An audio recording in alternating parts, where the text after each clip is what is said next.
당시 육군 소위였던 장남 이강석이 이기붕을 비롯한 어머니 박마리아, 동생 이강욱을 모두 근청으로 살해하고 이강석 본인도 자살했다.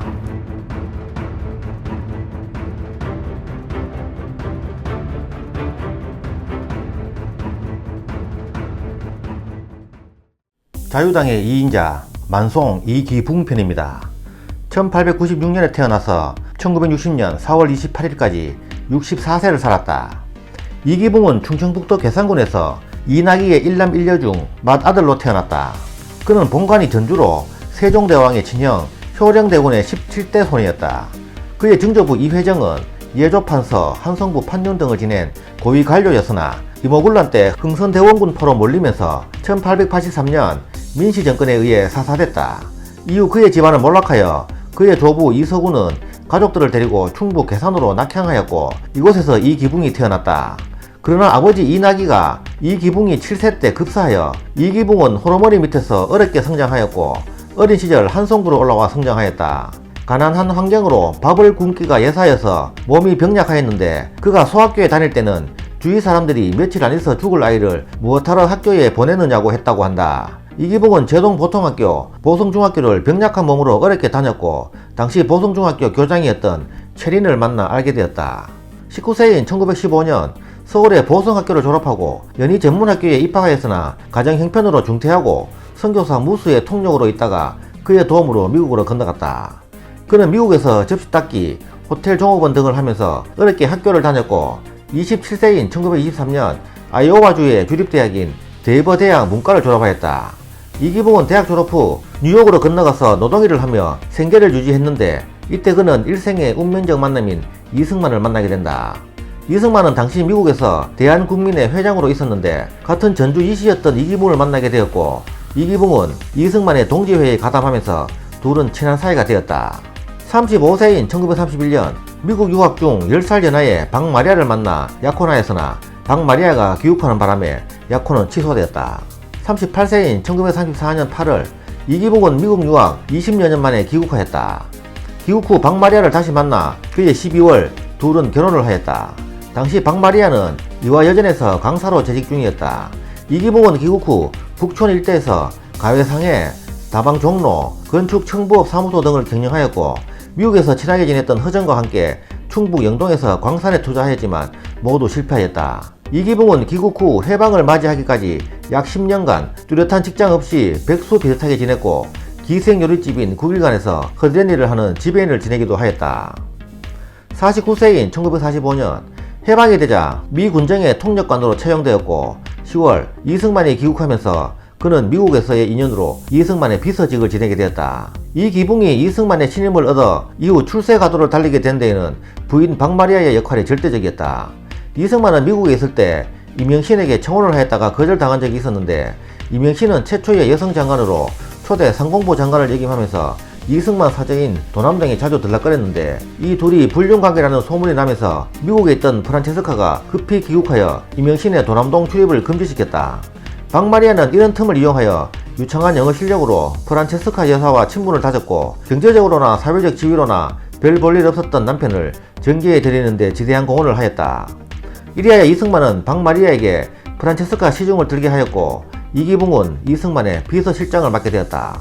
52세인 1948년 8월 대한민국 정부 수립 후 이기붕은 대통령 비서실장이 되었다. 53세인 1949년 6월부터 약 2년간 서울특별시 시장을 지냈다. 54세인 1950년 한국전쟁 초기에 피신하지 못하고 조선인민군이 서울을 점령한 상황에 은신해 있다가 대전으로 내려왔다. 당시 국군이 한강다리를 끊고 후퇴할 때는 서울특별시장이 된 책임으로 남겠다고 주장했다는 이야기도 있다. 55세인 1951년 국민방위군 사건으로 국방장관 신성모가 사임하면서 5월부터 10개월간 제3대 국방부 장관을 지내어 국민방위군 사건을 처리하였다. 당시 이기붕은 일사부재리 원칙을 깨고 주요 간부 5명에게 사형을 선고하는 등 전시 국민에게 강한 인상을 심어주었다. 이로써 이기붕은 이승만의 후계자로 부상할 수 있었다.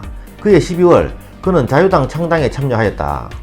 56세인 1952년 제17대 대한체육회 회장을 역임했고 이듬해 제6대 대한올림픽위원회 위원장을 겸임하였으며 국제올림픽위원회 초대 의원에도 피선되었다.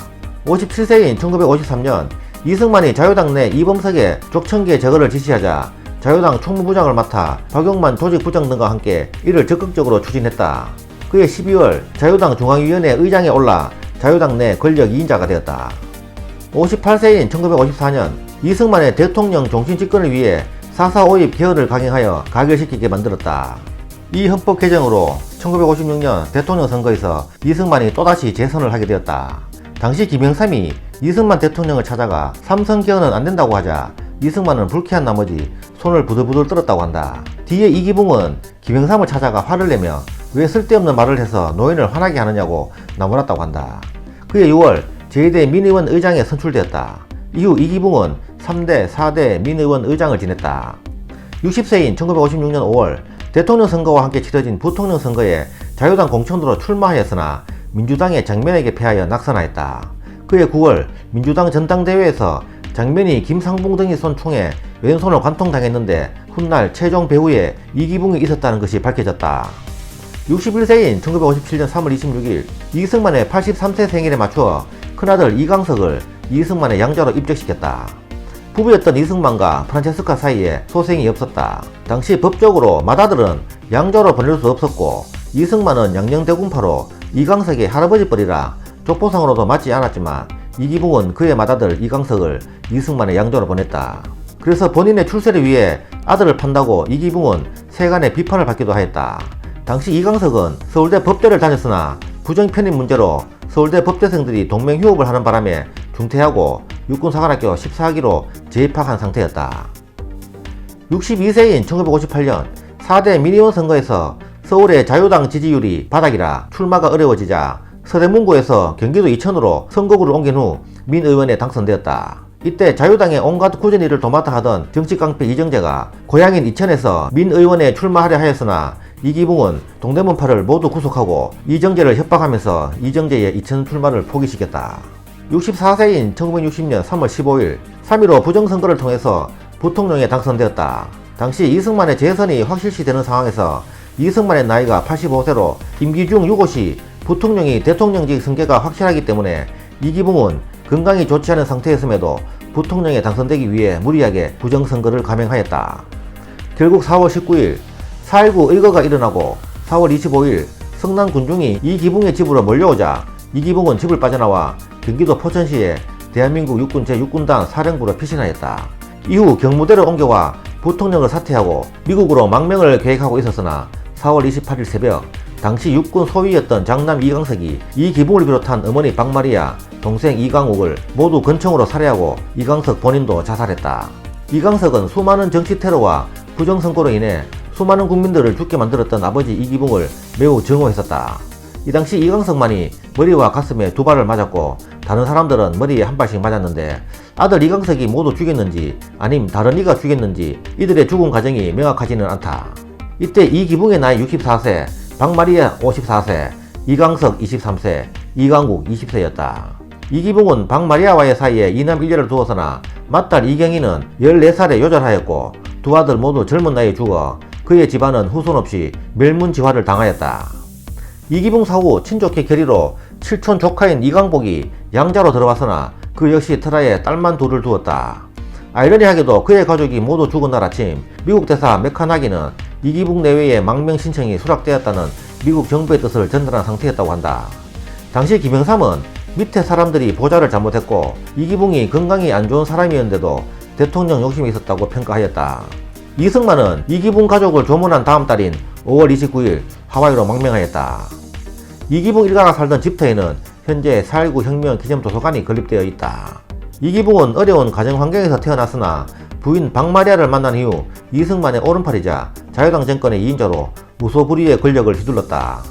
그의 집은 서대문 경무대라 불릴 정도로 권력이 집중되었고 정치 깡패 이정재가 아버지로 모셨을 만큼 주먹의 힘을 빌어 자신의 정치적 역량을 키워나갔다. 그러나 그는 주위에 많은 적들을 만들었고 부통령을 거쳐 대통령이 되기 위해 무리하게 3.15 부정선거를 강행하였다가 4.19 혁명으로 몰락하여 가족 모두가 몰살되는 비극적인 최후를 맞이하면서 멸문지화를 당하였다. 이기붕의 묘는 부인 박마리아와의 합장묘로 경기도 파주 명봉산의 한 사설 공동묘지에 있다. 그의 묘 주위에 강석, 강국의 묘와 어릴 때 요절한 딸 강희의 묘가 있다. 처음에는 망우리 묘역에 있었으나 언제 이곳으로 이장되었는지는 명확하지 않다. 지금까지 만송 이기붕 편이었습니다. 감사합니다.